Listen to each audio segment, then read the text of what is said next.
La mayoría de los ejemplos son artistas, salvo un ejemplo que está dentro del ámbito religioso, siendo una mujer. Giovanni Pisano fue arquitecto y escultor italiano. Aprendió ambos oficios de su padre, Nicola, con el que colaboró en la realización del púlpito de la Catedral de Siena, la mayor fuente de Perugia y la decoración del Batisterio de Pisa. Con su padre colaboró en diversas obras. Y una de las obras también es Detalle del púlpito de la Catedral de Pisa, que se encuentra en la diapositiva del propio arquitecto escultor italiano o artista italiano. Giovanni Pisano colaboró con su padre en la realización de diversas obras en su país, en Italia. Benedetto Antemali fue escultor y arquitecto italiano, miembro posiblemente del gremio de los Magistri Antemali, que desarrolló su actividad en la región del lago Como, y se le atribuyeron distintas construcciones y piezas escultóricas. La obra es el detalle del descendimiento de la cruz de 1178 en la Catedral de Parma, única obra esculpida que se le pudo atribuir con certeza. Se observó que el ideatismo resultante de las influencias bizantinas y carolíngias quedó atenuado por una dedicada sensibilidad. Bueno, ahora, al final, que se encuentra en la diapositiva, el detalle del descendimiento de la cruz es una de las obras esculpidas que se le pudo atribuir al propio artista italiano, Antemali, y sobre todo que hubo ese iriatismo en la cual, bueno, influencia bizantina, carolingia, y bueno, atenuado por una dedicada sensibilidad, es decir, fue una obra pues muy importante dentro del propio artista Benedetto Antemali. Ambrogio Lorenzetti fue pintor italiano. Fue una de las figuras más destacadas de su tiempo. Su actividad estuvo documentada entre los años 1319 y 1348, en algunos casos en colaboración con su hermano Pietro Lorenzetti, también pintor. Se supone que murió durante la peste negra de 1348, aquella pandemia que bueno, asoló Europa y también parte de Asia. Y la obra que se encuentra en la diapositiva es Detalle de efectos del buen gobierno sobre la ciudad y el campo de 1368 y 1348. Un hombre, bueno, pues que fue de los más destacados junto con su hermano, que dejaron huella en pintura italiana y que, bueno, su actividad estuvo pues prácticamente durante casi 30 años y murió por peste negra y, bueno, también dejó un legado en la pintura. Y los que hablado anteriormente fueron la escultura y en la arquitectura italiana.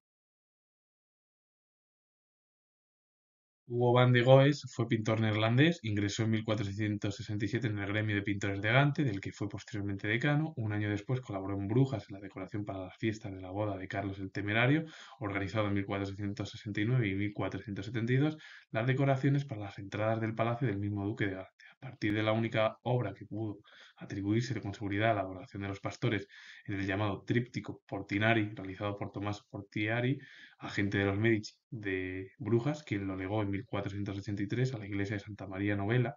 Se han documentado por razones estilísticas en otras obras que manifestaron la evolución del artista y la percepción de su estilo, como también la muerte de la Virgen, es decir, que Hugo van de Goes dejó huella y su obra más conocida es la adoración de los pastores, en el llamado tríptico Portinari, realizado por Tommaso Portiari, que Tommaso Portiari fue agente de los Medici en Brujas, quien el propio lo legó, además, en 1483 a la iglesia de Santa María de Novella, y también el artista dejó huella, pues, evolucionando artísticamente y en la percepción de su estilo, en otro tipo de obras, como la muerte de la Virgen y todo ello, aparte de la adoración de los pastores, todo, como obras principales del propio pintor neerlandés. Felipe de Castro fue escultor español, considerado el iniciador del neoclasicismo en España, escultor de cámara del monarca Fernando VI de España desde 1747. Trabajó en el Palacio de Realmo y la obra que se encuentra en la diapositiva junto con el artista español, busto de Fernando VI de 1746. Felipe de Castro fue uno de los iniciadores del neoclasicismo en España. Francisca Abarca de Bolea fue escritora y religiosa española, hija del noble diplomático Martín Abarca de Bolea y doña Ana de Mur. Residió desde los 3 años en el Real Monasterio de Santa María de la Villa de Casbas, ingresó en la orden en 1624. De 1672 a 1676 fue abadesa del convento y costeó los gastos del retablo de la Virgen de la Gloria que existió en la iglesia. Y la obra es Vida de la gloriosa Santa Susana de 1671. Ana Francisca dejó huella en el ámbito de la literatura, siendo su papel más destacado como monja, siendo ya abadesa durante 4 años. En el propio, y bueno, costeó además el propio convento y costeó los gastos del retablo de la Virgen de la Gloria que existió en la iglesia. Il Guernico fue pintor italiano, considerado uno de los artistas más representativos del barroco. Junto a Guido Reni se dejó impresionar por los intensos contrastes lumínicos de Caravaggio, pero nunca se apartó del todo del clasicismo de los Carracci. De hecho, enmendó las influencias caravallistas, suavizando el claroscuro, para abandonarlas finalmente en aras de un estilo propio en el que la luz no tenía ya la precisa funcionalidad dramática, y el énfasis y potencia de su época juvenil se atemperaron, sacrificándolos a una perfección clásica que en general parecía fría, pero que poseía el valor de su excepcional calidad de colorista delicado y sensible. Hablar de Il Guernico es hablar de una figura que se acercó a la verdad a los contrastes lumínicos de Caravaggio, porque se dejó impresionar, pero luego siempre era clasicista de los Carracci. De ahí. Es verdad que al principio las influencias caravallistas las suavizó con el claro oscuro y luego las abandonó ya para un estilo más personal, porque ya para él la luz ya no tenía sentido, ya no había funcionalidad dramática y el énfasis y potencia de su época juvenil se atemperaron, sacrificándolos a una perfección clásica que en general parecía pero que poseía ese valor excepcional de calidad colorista, delicada y sensible. Y la obra es Cristo y la Samaritana de 1141 que se encuentra en la diapositiva. Jaume Ferrer, o Ferrer II, Ferrer II, fue pintor español en Cataluña. Fue el retrablista leridano más importante de la época, autor de retablos de Verdú, de Alcover y de San Blas. La obra es Asunción, que es el detalle que se encuentra en la diapositiva y que decir que fue muy importante en el ámbito de Cataluña, pero también a nivel nacional. El propio Jaume Ferrer.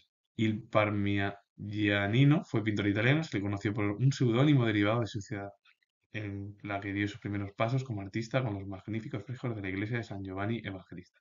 Posteriormente trabajó en Roma y en Bolonia antes de regresar a Parma en 1531, donde recibió el encargo de pintar unos frescos para Santa María de la Estecata, que no finalizó, se creyó que por pura dejadez. Su fama, no obstante, estuvo vinculada a las obras de Caballete que a los frescos. Cultivó temática religiosa, mitológica, así como el retrato con un estilo personalísimo, típicamente manierista, de figuras alargadas, colorido frío y ambiente sensual y elegante. Fueron emblemáticas en este sentido la Virgen del Cuello Largo y autorretrato en un espejo convexo. Se le debieron a sí mismo numerosos grabados y fue uno de los difusores de la técnica del agua fuerte. Y el Parmigianino fue uno de los principales pintores y que bueno, llevó a cabo diversas obras. Es verdad que algunas de ellas las dejó, sobre todo la de Santa María de la Estecata, que fue un intentó realizar unos frescos, pues se creyó que lo dejó por dejadez, pero su estilo se dedicó al ámbito religioso, mitológico en la temática. El retrato también lo realizó, el estilo personalísimo, típicamente manierista, de figuras alargadas, colorido frío y ambiente sensual y elegante. Y uno de los ejemplos es la Virgen del Cuello Largo y el autorretrato en un espejo convexo. Y luego realizó también numerosos grabados y fue uno de los difusores del agua fuerte en el ámbito del arte italiano.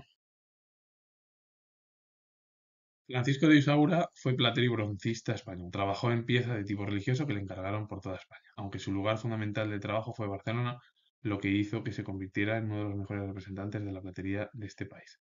Un hombre, bueno, pues que fue platero, broncista y que trabajó prácticamente su vida en Barcelona, y siendo uno de los principales artistas del siglo XIX en Barcelona, pero también en España. Rafael Tejeo fue pintor español, discípulo de José Aparacio en Madrid, estudió en Roma entre 1824 y 1827. En su obra, de raíz neoclásica, se advirtió a la vez la profunda visión romántica de la vida, cultivó los temas mitológicos y otros de gusto romántico. Fue también un gran retratista. Y la obra es Lucha de Hércules y Ateneo de 1828, que se encuentra en la diapositiva, junto con el autor. Rafael Tejeo fue prácticamente un hombre que, bueno, pues tuvo esa raíz neoclásica, aunque ya una visión más romántica. Etapa sobre todo que le tocó vivir, finales ya, bueno, el comienzo del siglo XIX. En cambio, Francisco de Isaura, bueno, perteneció prácticamente a la segunda mitad del siglo XIX y ambos dejaron huella en el arte contemporáneo de España. Santa Teresa de los Andes fue religiosa que fue la primera santa chilena de la Iglesia Católica. Desde muy niña se había dado muestras de su espiritualidad. Quiso comulgar con tan solo 5 años. Prometió a los 6 rezar el rosario todos los días en la calle y a los 14 amadrinó a un niño que le había pedido limosna. A la lectura de la obra Historia de un alma de la carmelita francesa Teresita del Niño Jesús y sobre todo las obras de Santa Teresa de Jesús o Teresa de Jesús, a quien consideró su guía y maestra, influyeron enormemente en el desarrollo de su vocación. Fue una mujer religiosa, de las más importantes santas chilenas dentro del ámbito del catolicismo, la Iglesia Católica, y ya desde muy pequeña sintió esa espiritualidad. Porque ya con 5 años quiso comulgar. 6, rezar todos los días el rosario. A los 14 madrinó a un niño que había pedido limosna. Y luego la obra que leyó, Historia de un alma, de la carmelita francesa Teresita del Niño Jesús, y sobre todo las obras de Santa Teresa de Jesús, a quien consideró su guía y maestra, que influyeron prácticamente en el desarrollo de su vocación religiosa. Así que con ello finalizo comentar que soy historiador y os ha gustado este vídeo relacionado con el mundo artístico, salvo dos ejemplos, aunque el otro ejemplo de la moderna fue una mujer en el ámbito religioso y literario. La última sí que perteneció al ámbito cristiano y religioso. Si os ha gustado este vídeo, darle a like, suscribiros, poner comentarios y vuelvo a repetir que soy historiador y nos vemos en el siguiente vídeo.